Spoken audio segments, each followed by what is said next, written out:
Welcome back to my channel, Discover Your UK Ancestors. In this video, I'm going to tell you about the specifics of census records for Scotland, and in particular, those that are currently accessible to the family historian.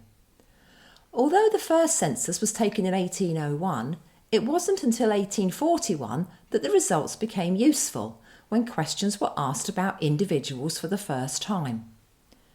The 1841 census, taken on the 6th of June, was quite basic and tells us the names of the individuals living in the home, their sex, their age rounded down to the nearest 5 years for adults and the exact age for children under 15. The name of the village and street were included, as were occupations.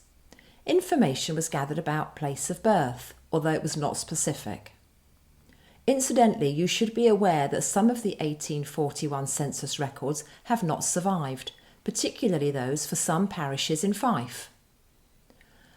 After 1841, the census was taken every 10 years, usually in April, with just one exception, and that was in 1941, when the census was not taken due to World War II.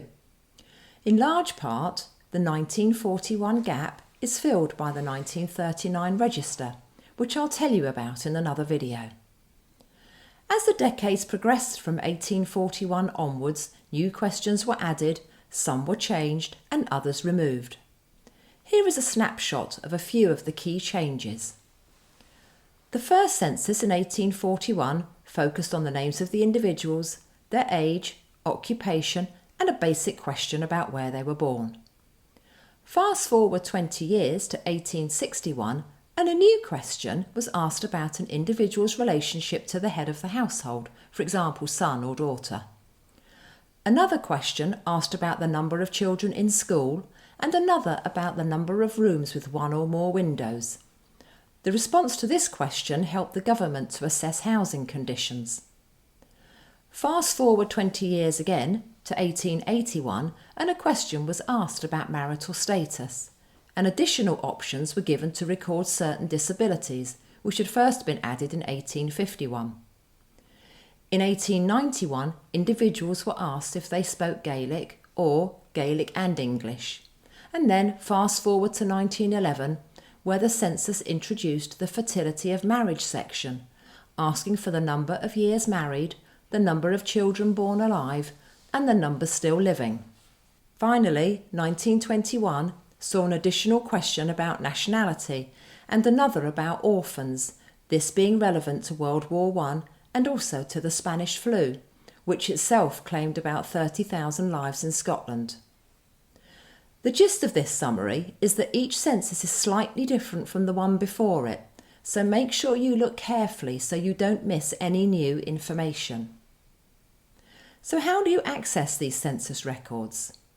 For Scotland, it's currently possible to access census records all the way from 1841 through to 1921. Assuming the usual rules continue to apply, the 1931 census will be released in 2031, just 5 years away. The reason that you cannot see the 1931 census yet, and none of the ones that follow, is because of the 100-year rule. This says that census records must be closed for 100 years due to data privacy, on the basis that the individuals listed may still be alive.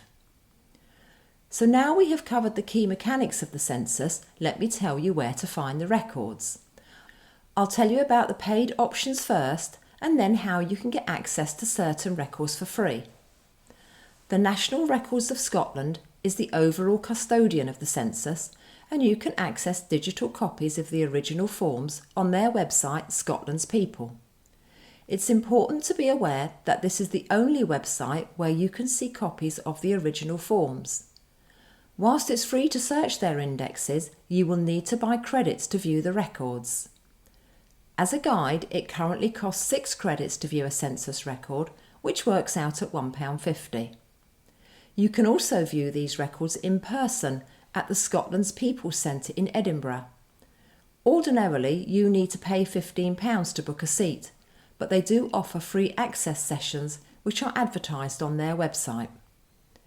The family history websites Ancestry, Find My Past and My Heritage have transcriptions of the Scottish census records for the period 1841 to 1901, and whilst you can search their indexes for free, you will need a subscription to view them.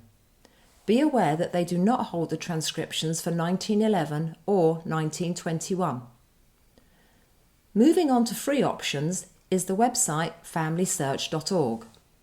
This is a free genealogy website operated by the Church of Jesus Christ of Latter-day Saints, otherwise known as the Mormon Church, and it's a great place to start if you want to keep costs down.